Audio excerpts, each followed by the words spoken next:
Last week, we talked about how having a stretch team can help make sure you keep taking massive action. This week, we are looking at how to speak up with more confidence. People often think speaking up more and being assertive is a personality trait that you either have or don't have, or that speaking up is aggressive. The truth is, it is possible to be kind, honest, and assertive. Speaking up is a skill that you can learn. It is basically the skill of communicating what you need, what you want, and what you think without disrespecting others or indeed yourself. And this is a really healthy, critical skill and part of communicating with confidence, and it offers immense personal and professional benefits. What does it mean to speak up? Really, we are looking at what does it mean to be assertive. So this comes back to how do we create real confidence? Do you remember we talked about real confidence being a set of beliefs and a set of feelings? If when we were looking at this idea, you thought to yourself, okay, feeling willing, worthy, and capable is important, but how do I work on my feeling of feeling worthy? This is the answer to that question, because practicing speaking up and being assertive is something that will directly impact how worthy you feel, which impacts your confidence in speaking English and, of course, in life in general. People avoid practicing being assertive because they fear it. What many think or fear assertiveness is being selfish.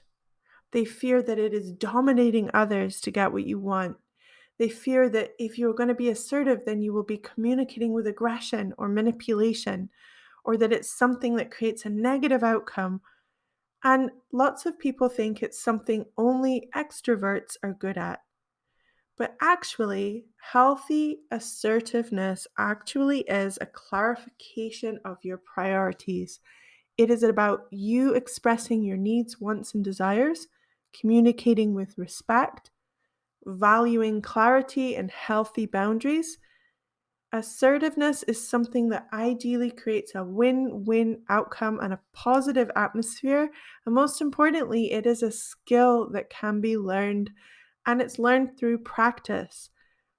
Being more assertive will help you increase your effectiveness and reduce stress, better recognize and acknowledge your own emotions, increase your self-esteem, engender, as in create trust, and earn respect, self-respect, as well as respect from others. It will help you handle conflict, and what we are looking at in this video in particular, it will help you save time. When you say no to things that are a genuine no, then you save time that is wasted in false yeses. Okay, how to be assertive. Step 1, value yourself. Use your voice. Step 2, and then 3, focus on yourself. So when I say value yourself, this is not about self-importance, but equality. So it's not about dominating another person or being more important or more aggressively confident. It is about being equal. So your rights, needs, wants, and ideas are equally important to those of other people, and you can establish healthy boundaries in an appropriate way.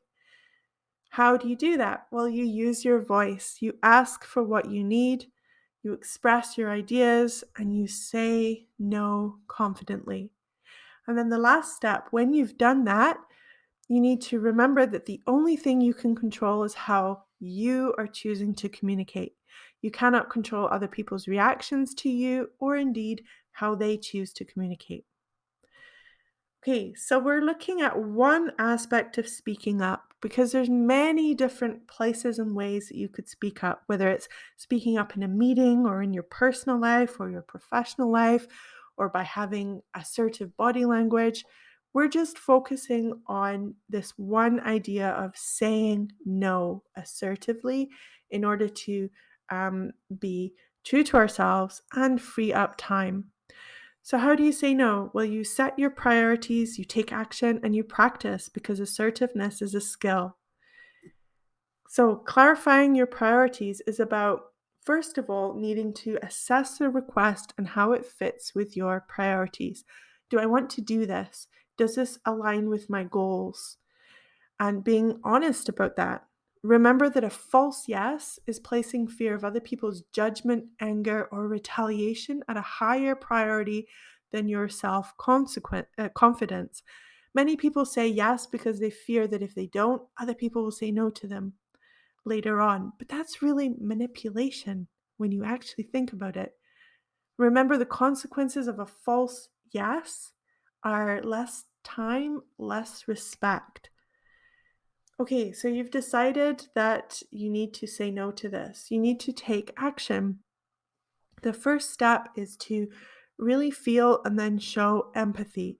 So, show you understand their situation or difficulty. For example, that must be a lot to manage. I understand you hoped I would help again. And then, this is the most important part, say no briefly with a caring tone and open body language. For example, I enjoyed helping you last time. I won't be able to help again. I feel it is best for me to focus on my own project. End of story, full stop, nothing more, no more justification or explanation or apology at all needed. Just say no briefly. It might be appropriate later on to offer empathy again, perhaps to wish them well or to give a suggestion or to check in, but it might not be appropriate to do that. Really, the key things around taking action, the most important is to say no briefly from a place of having decided that this is a no for you. And then, of course, you need to practice. You need to practice saying no in less important situations. And you need to decide, where and when can you say no? Some organizations, workplaces, um, value people communicating passively.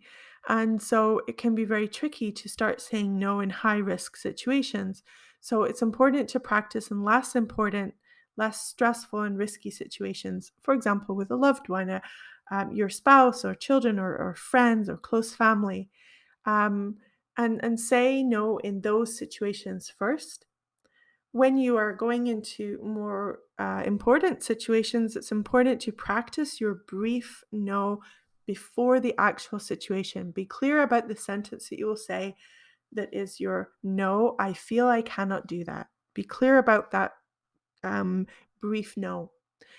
It might help you to practice delaying your response and your need to say no. For example, thank you for your invite to your birthday party. I will have to get back to you tomorrow. Giving yourself a little bit of a buffer zone, extra time, that can be a good stepping stone into saying no more assertively. It is best to always consider the impact of your choice so that you really can make the right decision. You always need to consider how you will communicate it clearly and with empathy, and where you might need to compromise so that it is a win-win situation, because this is not about railroading people, being manipulative or aggressive. It is best not to criticize either the other person for asking or yourself for not wanting to say yes. And it is best not to sugarcoat it. To sugarcoat something means to hold back the real reason you are saying no. When you are being assertive in a healthy way, you are able to express the truth, and the truth will ultimately be valued more than lies that are sugar coated or half truths. So that's something really important to consider. I will leave you with this image um, where you can see that assertive communication is really about creating a win-win situation. It is not about having one side win through dominance, where you are communicating your thoughts, your needs, your beliefs, and winning through aggression. It is not about passive communication, where you get sucked into false yeses, where one side loses through being passive. It is about that kind of sweet spot in the middle. Healthy, assertive communication is a win-win. Okay, I would invite you to jump into the action steps for this.